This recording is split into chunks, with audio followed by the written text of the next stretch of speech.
This episode is brought to you by State Farm. You might say all kinds of stuff when things go wrong, but these are the words you really need to remember. Like a good neighbor, State Farm is there.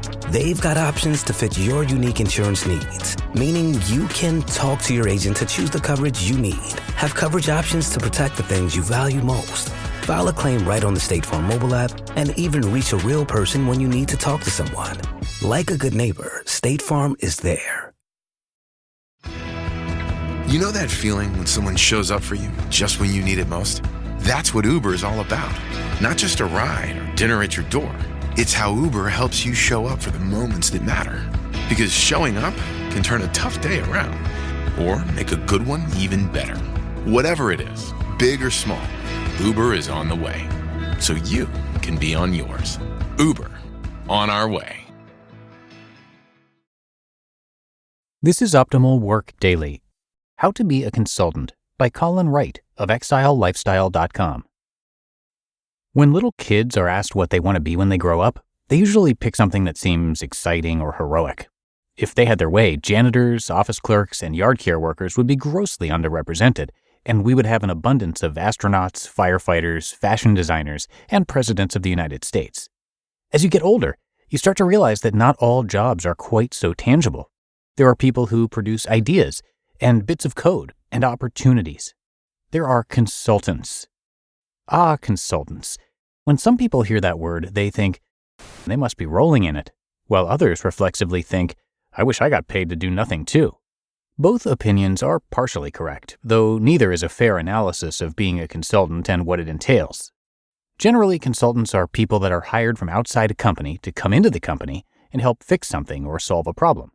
If no one on the staff knows about a particular subject, a consultant might be hired to come in and explain what the company needs to know. If a company is working inefficiently, a consultant could come in and give an outsider's perspective on what the problem is and how they can solve it. This means, in essence, consultants are generally not so much doers as they are instigators. They bring change to an otherwise static environment.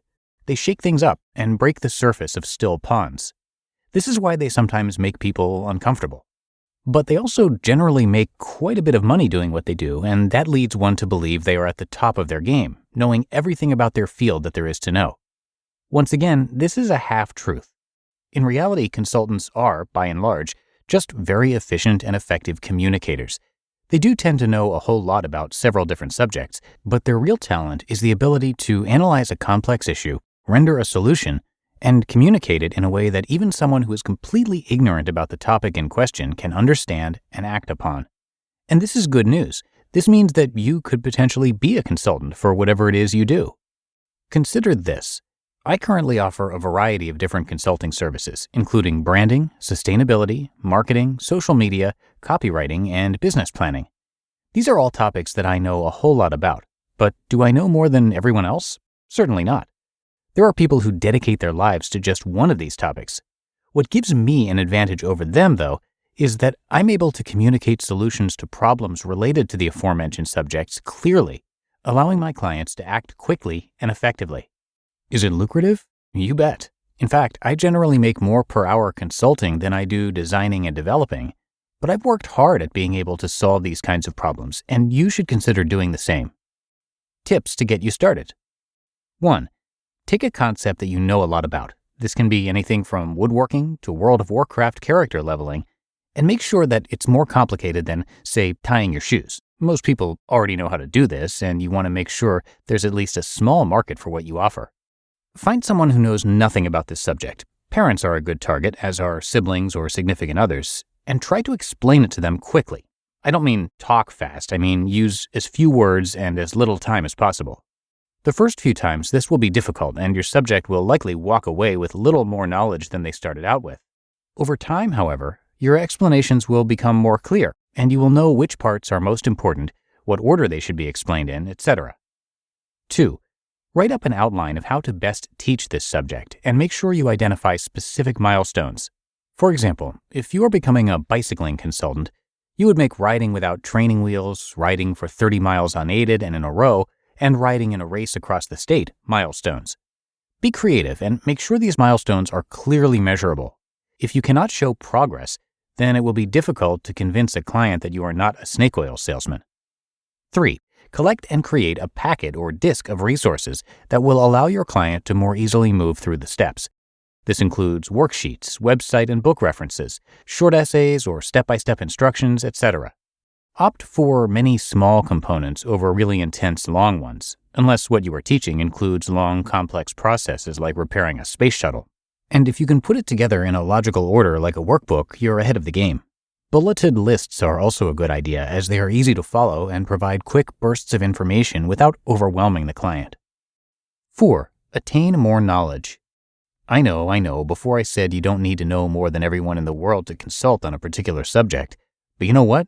The more you know, the more value you will be able to give a client. Do your research, stay up to date in your field, and this matters more when you're, say, social media consulting, but not so much when you're teaching clients to use a cotton gin. It's a good idea to have a website where you can stockpile your information and send people interested in your services. Blog. Even if you aren't a very good writer, this can drastically increase your SEO. And nothing helps bolster your status as an expert like being able to write intelligently about a particular subject.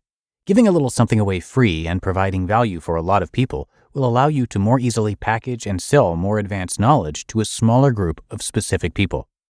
In the end, so long as the client is getting value from what you are teaching, you're doing your job as a consultant.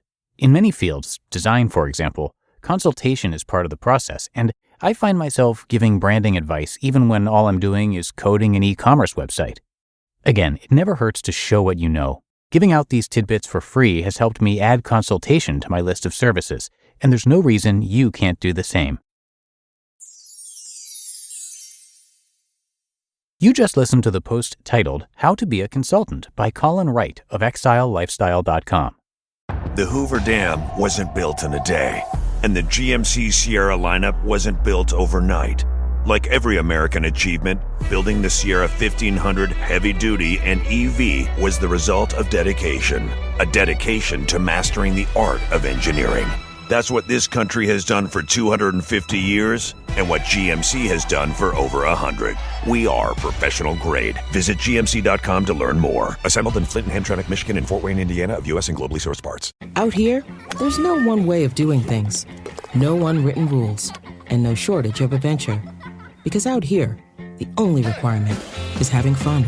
Bank of America invites kids 6 to 18 to golf with us. For a limited time, sign them up for a free 1-year membership, giving them access to discounted tee times at thousands of courses. Learn more at bankofamerica.com/golf with us.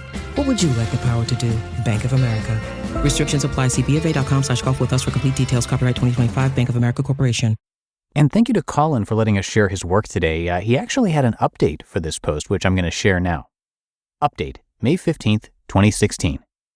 To put this in timeline context, I had just started traveling and had handed off most of my clients to other people who were still located in Los Angeles. As a result, I had far fewer clients and was doing more consulting work than hands-on brand building work. I made more per hour for this kind of work, but only had a handful of clients that need such brand work regularly. As such, a big part of my business model required I pull in some new clients along the way, and I was hoping the blog would help me make some new, lucrative connections. It eventually did, but by the time those opportunities were really spinning up, I was realizing that my lifestyle wasn't going to work the way I wanted it to if I was providing time-sensitive services like consulting. So although the theory behind using my blog at least partially as a piece of brand-building collateral was sound, I never really took advantage of it. So there you have it, and you can come by ExileLifestyle.com to learn more. And again, thanks to Colin for being a contributing author to our podcasts for many years now. But that's going to do it for today. I thank you so much for being here and for subscribing on the podcast app of your choice. And I'm going to be back here with you tomorrow for the Tuesday show, and that's where your optimal life awaits.